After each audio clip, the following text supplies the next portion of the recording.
লিবিয়ার একটা ঘটনা, দক্ষিণাঞ্চলের একজন হাজি, তার নাম হলো আমির আহমদ। সে হজ করতে যাবে, তার মুখে কিন্তু দাড়ি নাই। সকলে হয়তো বা খেয়াল করছেন, অনলাইনের মধ্যে এটা ভাইরাল হয়ে গেছে। তার মুখে দাড়ি নাই, মাথার মধ্যে চুল নাই। সে হজ করতে যাবে, ইমিগ্রেশন পর্যন্ত চলে গেছে। ইমিগ্রেশনে যাওয়ার পর তার পাসপোর্টজনিত সমস্যা, নিরাপত্তাজনিত সমস্যার কারণে তাকে পুলিশ আটকায় দিছে। যেই কাফেলার সাথে সে যাবে, ওই কাফেলা ইমিগ্রেশন শেষ করে বিমানে গিয়া তাদের প্রত্যেকের আসনে গিয়া তারা গ্রহণ করছে। নির্দিষ্ট টাইম হয়ে গেছে বিমান ছাড়ার, বিমানের দরজাও লাগাই দিছে। দরজা লাগানোর কিছুক্ষণ পর ওই যে আল্লাহর বান্দা, লিবিয়ার দক্ষিণাঞ্চলের আমির আহমদ, তার ইমিগ্রেশনের কাজ শেষ হয়েছে। পুলিশ বলছে, যাও, তোমার এখন ইমিগ্রেশন শেষ, তুমি চলে যাও। তখন সে তাকায় দেখলো যে বিমান লাগাই দিছে, তার যাওয়ার আর পথ নাই। পুলিশ কল দিছে পাইলটকে যে একজন হাজির হয়ে গেছে, তাকে নিয়ে যাও। ইদানিং এর কাহিনী, 1-1.5 সপ্তাহ হয় নাই, তাকে নিয়ে যাও। পাইলট বলল যে না, তাকে নিতে পারবো না, তার ফ্লাইট ক্যান্সেল। তখন ইমিগ্রেশনের পুলিশ বলতে লাগলো, বাবা, তোমার মনে হয় আর সম্ভব না হজে যাওয়ার, এই বছরের জন্য থাক, সামনের বছর তুমি চেষ্টা করো।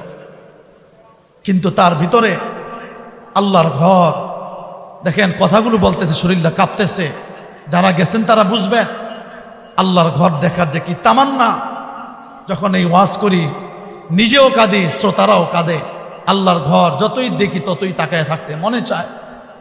ওই ব্যক্তিটা ফুফায় কান্না করতে লাগলো। এত আশা করি, এত স্বপ্ন দেখছি, নবীজি রওজাটা দেখবো, আল্লাহর ঘরটা দেখবো, তাহলে কি এটা মিস হয়ে যাবে আমার? এই বলে কান্না করতেছে। ইমিগ্রেশনে পুলিশ বলতে লাগলো, কান্না করো না, তুমি চলে যাও, সামনে বছর আমরা তোমার ব্যবস্থা করে দিব। সে বলতে লাগলো, না, আমি আমার আল্লাহকে ভালোবাসছি। পৃথিবীর প্রত্যেকটা মানুষের ভালোবাসার মধ্যে ফরমালিন থাকতে পারে, আমার আল্লাহ স্রষ্টার সাথে, সৃষ্টির সাথে, আল্লাহর সাথে সৃষ্টির কোনো ফরমালিন, ভালোবাসার মধ্যে কোনো ফরমালিন থাকতে পারে না। হামনে তয়ে কি ইস্তারাহ সে মঞ্জিলে, গির পরে গিরকার উঠকার চলে। আহা, আমি আল্লাহ পর্যন্ত সহজে পৌঁছতে পারি নাই, আমি পরে গেছি, আবারও দাঁড়াইছি, আবারও পড়ছি, আবার উঠছি, পড়তে পড়তে উঠতে উঠতে আমি আল্লাহর মঞ্জিলে মাকসুদ পর্যন্ত পৌঁছায় গেছি। আমি আল্লাহর মঞ্জিলে মাকসুদ পর্যন্ত পৌঁছায় গেছি। হাজী সাহেব এই কথা বলতেছে আর কান্না করতেছে, দাঁড়ায় আছে, বসতে পারে না, কাঁপতেছে।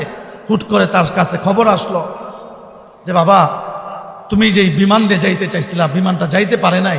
ওই বিমানের মধ্যে যান্ত্রিক ত্রুটি হইতে বিমানটা ফিরে আসতেছে। বিমানটা আবার ফিরে আসছে। আসার পর ইমিগ্রেশনের পুলিশ কল দিছে, এখন নিয়ে যাও তাকে। বলতে লাগলো, না, নিব না, এরকম যাত্রী আমরা নিতে পারবো না, যে টাইম মতো আসতে পারে না। যান্ত্রিক ত্রুটি শেষ করে সে আবারও চলে গেল। পাইলট বিমান চালায় চলে যাইতেছে, আবারও যান্ত্রিক ত্রুটি হয়েছে। আসলে যান্ত্রিক ত্রুটি হয় নাই, প্রতিটা বিমান ছাড়ার আগে বারবার চেক আপ করা হয়, বারবার চেক আপ করা হয়। একটা সমস্যাও থাকতে দেয় না তারা। এই সমস্যাটা বিমানের হয় নাই। আল্লাহ পাক বলেন, ওয়াল্লাযীনা জাহাদু ফীনা লানাহদিয়ান্নাহুম সুবুলানা। কোনো বান্দা যদি আমার ঘরে আসার জন্য, কোনো বান্দা যদি আমাকে পাওয়ার জন্য আমার রাস্তায় চেষ্টা করে, আমি আল্লাহ একটা না, আমার বান্দার জন্য বহু রাস্তা খুলে দেই। আমি দুনিয়ার নিয়ম পাল্টায় দেই, দুনিয়ার নিয়ম আমি পাল্টায় দেই। 100টা খুন করছে বান্দা, তাকে আমি জান্নাতে নিব, আমি আল্লাহ চাইছি। এই জন্য আমি আল্লাহ, তার লাশটা ছিল গুনাহগার, সে যেই ভূমিতে ছিল সেই ভূমির কাছাকাছি, আমি আল্লাহ নিয়ম পাল্টায় দিছি, জমিনকে আদেশ করছি তার লাশটা একেবারে ওই যে আল্লাহওয়ালা যেই ভূমিতে ছিলেন সেই ভূমির কাছাকাছি আমি নিয়ে গেছি। আমি আল্লাহ চাইলে নিয়মকে পাল্টায় দেই, আমি নিয়ম পাল্টায় দিছি। বিমানের মধ্যে বারবার যান্ত্রিক ত্রুটি হয়েছে।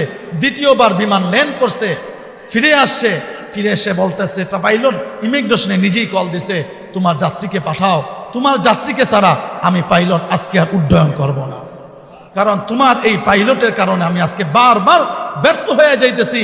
এটা একটা ইচ্ছা, এরাদা। আপনার ভিতরে যদি আল্লাহর প্রতি বিশ্বাস থাকে, আল্লাহর প্রতি যদি আপনার দৃঢ় বিশ্বাস থাকে, দুনিয়া উল্টায় যাবে, আসমান উল্টায় যাবে।